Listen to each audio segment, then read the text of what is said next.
Seja bem-vindo ao Arquivo das Guerras, o seu santuário diário de crônicas, onde o aço dos campos de batalha encontra a imortalidade do espírito humano, resgatando das sombras do tempo os feitos que definiram o destino de nações e o valor de homens comuns. Imagine o som ensurdecedor da artilharia pesada, o cheiro de enxofre e o colapso de uma civilização sob seus pés.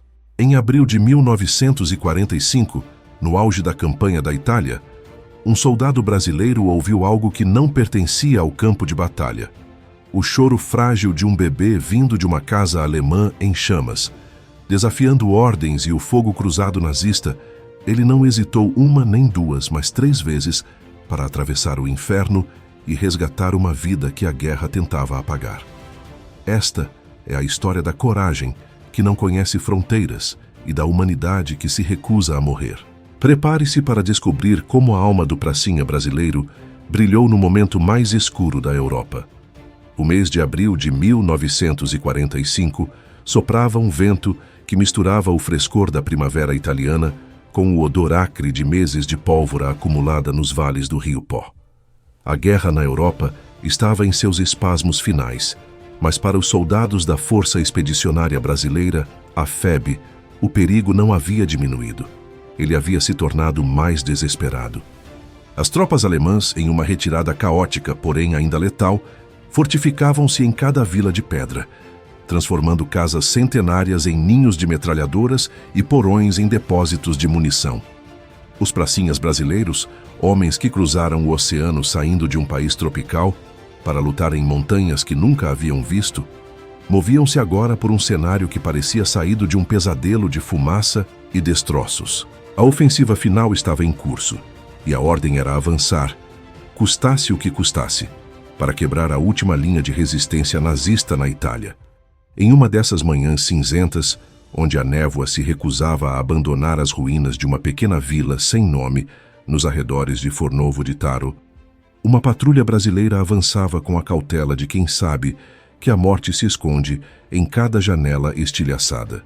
O sargento que liderava o grupo, um homem vindo do interior de Minas Gerais, com olhos acostumados à vastidão dos campos, mas agora estreitados pela tensão do combate, sinalizava para que seus homens se mantivessem colados às paredes de alvenaria fria. O silêncio era uma ilusão. Era apenas o intervalo entre as rajadas intermitentes de metralhadoras MG-42, cujo som seco e rápido, como o de um pano sendo rasgado, ecoava pelas ruas estreitas. A vila fora bombardeada intensamente na noite anterior, e o que restava eram esqueletos de prédios e o cheiro de cal úmida misturado à queima de madeira velha. Foi nesse intervalo de silêncio opressor que o impossível aconteceu. Entre o estalo das vigas que terminavam de ceder e o som distante da artilharia, um som agudo, rítmico e profundamente humano perfurou a névoa. Não era o grito de um soldado ferido, nem o comando de um oficial inimigo. Era o choro inconfundível de um bebê. O som vinha de uma casa de 2 andares, situada exatamente no meio da terra de ninguém. O espaço aberto entre as posições brasileiras e a barricada, onde os alemães faziam sua última defesa desesperada. A casa fora atingida por um obuseiro e metade de sua estrutura desabara, revelando o interior de quartos que antes abrigavam vidas pacíficas e agora serviam apenas como túmulos de tijolos. Os pracinhas estancaram. Aquele choro exercia uma pressão psicológica maior do que qualquer bombardeio. Ele lembrava a cada um daqueles homens as famílias que deixaram no Brasil, os filhos que não viram crescer e a vida que a guerra tentava lhes roubar. O sargento observou através de seu binóculo. A casa estava sob fogo cruzado constante. De um lado, os brasileiros precisavam suprimir a metralhadora alemã que cuspia fogo de uma igreja próxima. Do outro, os alemães atiravam em qualquer coisa que se movesse, acreditando que o avanço aliado era iminente. No centro desse turbilhão de aço, em um berço improvisado ou talvez apenas caído entre escombros de um quarto no primeiro andar, o pequeno ser alemão clamava pela única coisa que a guerra não poderia lhe dar: proteção. Um dos soldados da patrulha, um jovem de pouco mais de 20 anos cujas mãos estavam calejadas, não pelo trabalho no campo, mas pelo manejo do fuzil, sentiu algo se quebrar dentro de si.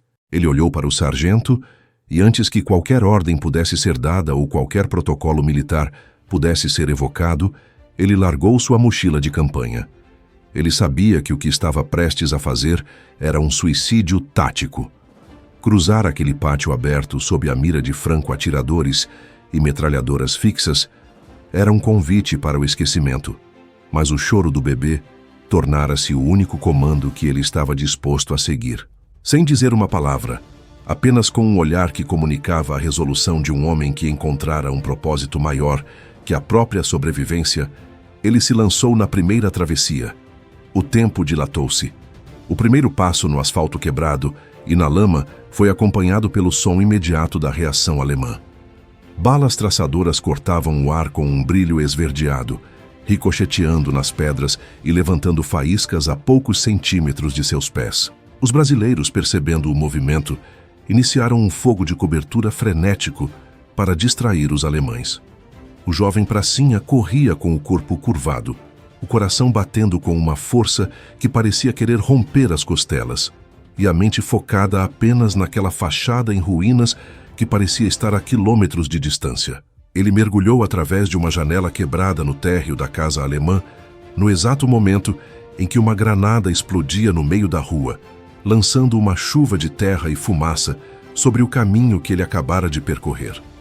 Dentro da casa, a atmosfera era de uma quietude fúnebre, contrastando com o caos externo.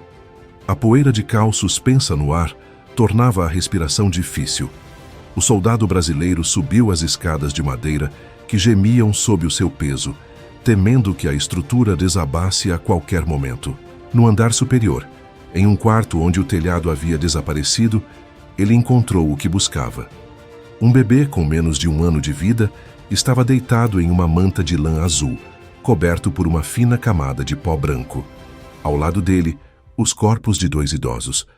Provavelmente os avós que não tiveram tempo de fugir, jaziam imóveis. O bebê parou de chorar por um segundo ao ver a figura estranha, suja e armada.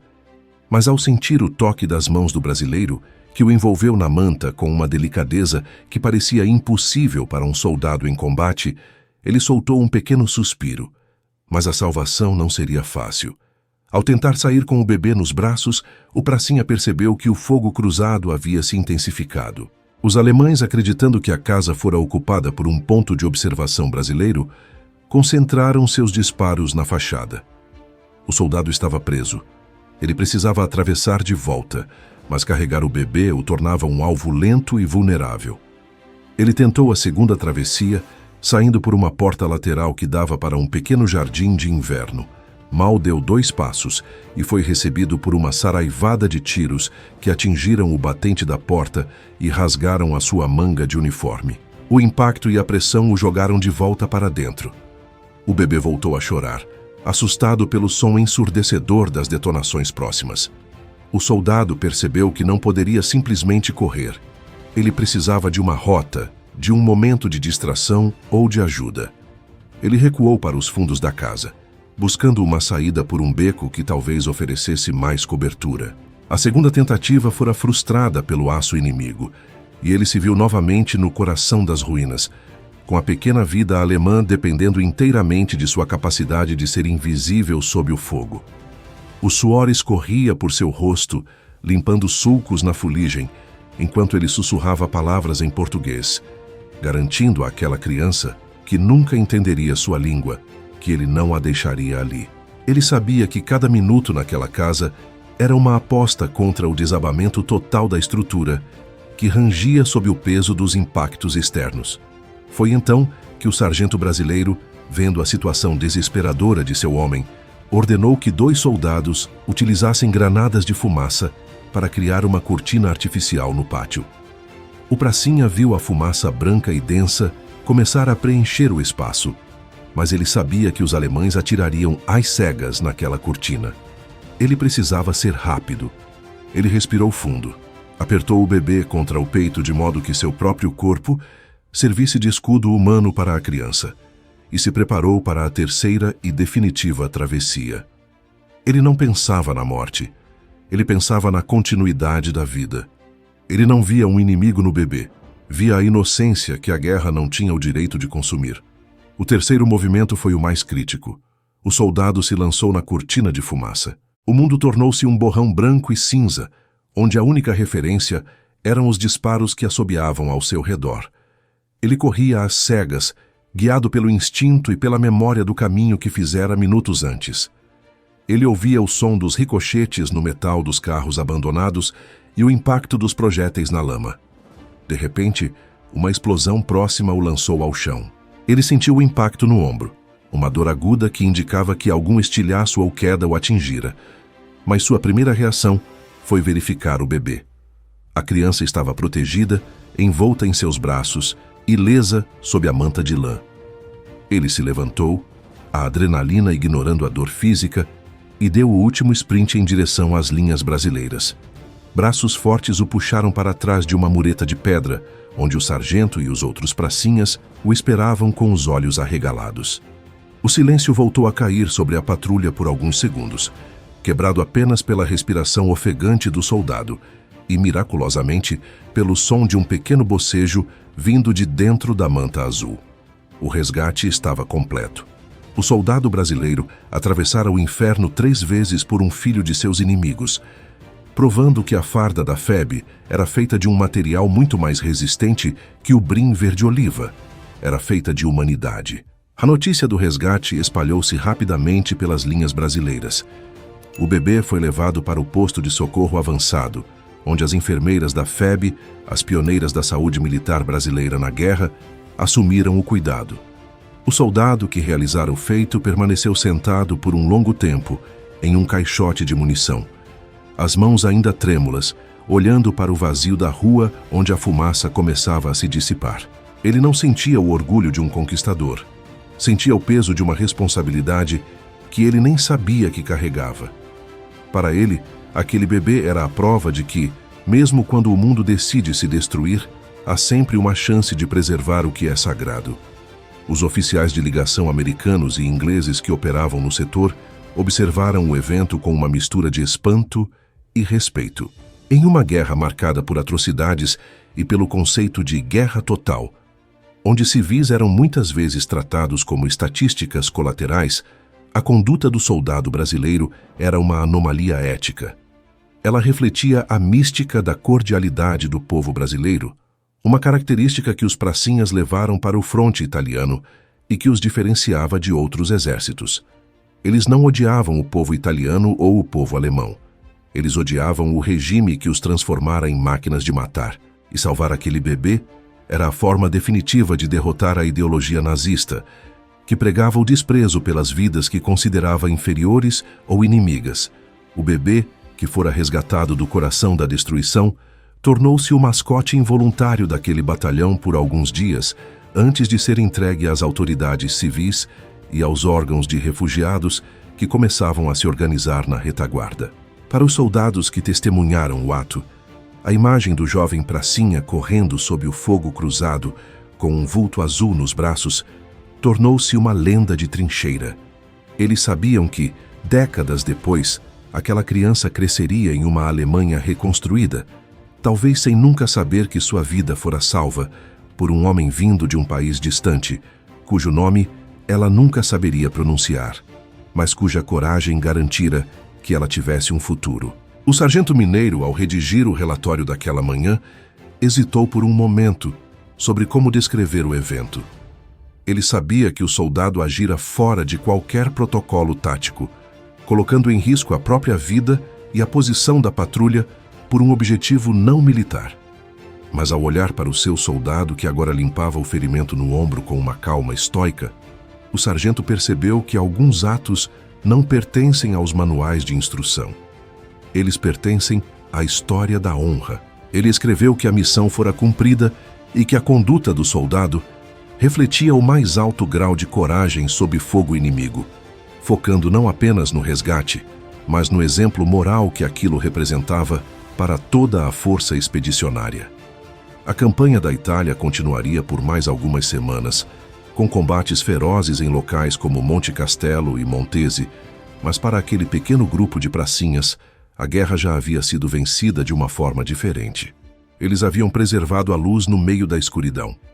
O soldado do resgate, cujo nome passaria a ser pronunciado com reverência entre os veteranos, tornou-se um símbolo do que significa ser um pracinha. Eles não eram apenas combatentes, eram embaixadores da alma brasileira em solo europeu. Cada vida salva, cada gesto de compaixão e cada prato de comida dividido com a população faminta era uma pedra colocada na construção da reputação inigualável que a FEB deixou na Itália. A tenda de lona do posto de socorro avançado, com seu cheiro onipresente de éter, iodo e sangue seco, tornou-se o cenário de um dos momentos mais surreais de toda a campanha da Itália para a Força Expedicionária Brasileira. Enquanto lá fora, o som abafado dos morteiros continuava a ditar o ritmo macabro da guerra, dentro daquele abrigo improvisado, o tempo parecia ter sofrido uma suspensão milagrosa. As enfermeiras da FEB, mulheres que haviam deixado o conforto de seus lares no Brasil para enfrentar o horror do fronte, acostumadas a lidar com membros estraçalhados e a agonia de jovens soldados, viram-se diante de uma missão que não constava em nenhum manual de primeiros socorros militares: cuidar de uma vida que acabara de ser arrancada das garras da aniquilação. O bebê alemão, ainda envolto na manta azul agora manchada de poeira e fuligem, foi recebido como se fosse um tesouro sagrado. A delicadeza com que aquelas mãos femininas limparam o rosto da criança, retirando as marcas do colapso da casa bombardeada, contrastava violentamente com a brutalidade das armas que repousavam nos cantos da tenda. O jovem pracinha que realizara as 3 travessias sob fogo cruzado estava sentado em um banco de madeira, logo na entrada, observando a cena em um silêncio absoluto. Seu ombro latejava. O ferimento causado pelo estilhaço na última corrida agora estava devidamente enfaixado, mas ele parecia não sentir a dor física. Seus olhos estavam fixos na criança. Para ele, aquele bebê não era um representante do eixo, não era um inimigo e não era um fardo. Era a prova viva de que a sua própria humanidade permanecia intacta após meses de combate. Naquele momento, o ódio que a propaganda de guerra tentava instilar em cada combatente desintegrou-se diante da fragilidade de um bocejo infantil. O batalhão inteiro parecia ter sido contagiado por aquele resgate. Soldados que momentos antes estavam focados apenas em limpar seus fuzis ou em calcular a trajetória dos disparos, aproximavam-se da tenda em silêncio, espiando por entre as frestas da lona apenas para ver o pequeno alemão. Havia uma mística que começava a se formar ao redor daquela história. Os brasileiros, conhecidos entre os aliados por sua capacidade inata de empatia e por uma cordialidade que transcendia as ordens de comando, provaram que a sua presença na Itália não era apenas para conquistar território, mas para restaurar a decência humana. A notícia de que um brasileiro atravessara o inferno 3 vezes por uma criança inimiga correu às trincheiras como um rastilho de pólvora, servindo como um bálsamo para o moral da tropa. Era um lembrete de por que eles estavam ali. Eles não lutavam por ódio ao povo alemão, mas por amor à liberdade e pelo direito de que crianças pudessem crescer em um mundo sem o som das MG-42. O capitão da unidade, ao visitar o posto de socorro, olhou para o soldado e para o bebê, e sem dizer uma palavra, colocou a mão no ombro do pracinha. Aquele gesto valia mais do que qualquer medalha que o governo pudesse cunhar. Era o reconhecimento de que a honra brasileira fora elevada a um novo patamar de glória moral. Nas horas seguintes, o posto de socorro tornou-se um refúgio de paz. As enfermeiras conseguiram leite em pó com as unidades de suprimento americanas e improvisaram uma mamadeira com luvas de látex e tubos de ensaio. Ver o bebê se alimentar com avidez, alheio ao fato de que estava rodeado por aqueles que, em tese, eram os inimigos de seu país, era uma lição de diplomacia visceral. A criança chorava menos agora, sentindo o calor e o cuidado que lhe haviam sido negados nas últimas 12 horas de solidão entre os escombros. Para os pracinhas, cada movimento do bebê era uma vitória estratégica. Eles sentiam que, ao salvarem aquela vida, estavam de alguma forma resgatando a própria esperança de voltarem para casa e reencontrarem seus próprios filhos. A guerra, com toda a sua destruição massiva e impessoal, tornara-se, por um breve momento, uma questão de salvar uma única vida. No entanto, a realidade militar não permitia que o bebê permanecesse no fronte por muito tempo. Conforme as ordens de avanço para Fornovo de Taro e para o cerco da 108ª Divisão de Infantaria Alemã se intensificavam, a unidade de saúde precisava se mover. O bebê teria que ser encaminhado para a retaguarda, para os centros de refugiados e orfanatos temporários, coordenados pela Cruz Vermelha e pelas autoridades aliadas. O momento da partida foi carregado de uma melancolia que ninguém ousava expressar em voz alta. O jovem soldado que o resgatara fez questão de acompanhar o transporte até o ponto de coleta. Ele segurou o bebê por um último instante, sentindo o peso leve daquela vida que ele carregara através do fogo. Não houve palavras de despedida, apenas um olhar de profunda fraternidade. Ele sabia que, possivelmente, nunca mais saberia o destino daquela criança, mas a memória daquele peso em seus braços o acompanharia até o fim de seus dias. A partir daquele resgate, o soldado tornou-se uma figura respeitada por todo o regimento. Ele não buscava os holofotes, mas sua conduta era citada como o exemplo máximo do que significava ser um soldado da FEB. A mística da cordialidade brasileira, que tanto intrigava os generais americanos, ganhara seu capítulo mais brilhante. Enquanto outros exércitos operavam sob a lógica da eficiência técnica e da destruição total, o brasileiro operava sob a lógica do coração. Isso explicava por que a população italiana recebia os pracinhas com flores e vinho, e por que os prisioneiros alemães sentiam-se aliviados ao serem capturados pelos brasileiros. O Brasil não fora para a guerra para se tornar o monstro que combatia, fora para ser a luz que expulsa as sombras. O resgate do bebê alemão foi o ponto culminante dessa filosofia de combate humana e ética. Com o fim da guerra em maio de 1945 e o retorno triunfal das tropas ao Brasil, as histórias individuais dos pracinhas começaram a se dissolver no tecido da memória nacional. O soldado do resgate voltou para sua vida civil, retomando o trabalho e a rotina em sua pequena cidade. Ele guardava em sua caixa de recordações a farda verde-oliva com o remendo no ombro, onde o estilhaço o atingira na terceira travessia. Mas o que ele realmente guardava, na parte mais profunda de sua consciência, era o som daquele choro cessando quando ele envolveu a criança na manta azul. Ele costumava olhar para seus próprios filhos e netos e pensar no pequeno alemão. Ele imaginava aquela criança crescendo em uma Alemanha dividida e depois reunificada, tornando-se um homem, talvez um pai ou avô, sem nunca saber que devia sua existência à coragem de um brasileiro que desafiara a própria morte por ele. Décadas depois, em reuniões de veteranos, o episódio ainda era narrado com a mesma emoção. O resgate da casa bombardeada tornou-se uma parábola sobre o valor da vida humana acima de qualquer fronteira política. O pracinha, já idoso, costumava dizer que de todos os disparos que deu na guerra, o ato de não disparar, e em vez disso, estender os braços para salvar o bebê, fora o seu tiro mais certeiro.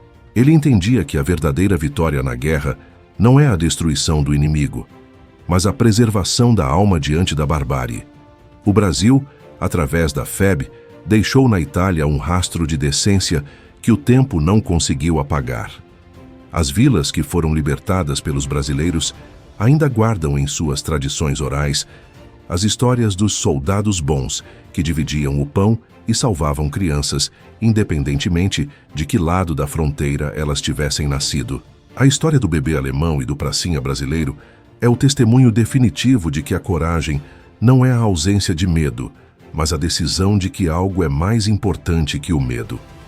Para aquele soldado, a vida de um bebê desconhecido era mais importante que sua própria segurança. Ele atravessou o fogo cruzado 3 vezes, desafiando a física da guerra e a lógica da sobrevivência, porque ouviu o chamado da humanidade no meio do inferno. Ao fazer isso, ele não apenas salvou uma criança, ele salvou a reputação de uma nação inteira perante a história. O Brasil brilhou na Segunda Guerra Mundial não apenas pelos canhões e tanques, mas pelo brilho nos olhos de um soldado que se recusou a deixar um bebê chorar sozinho entre as ruínas.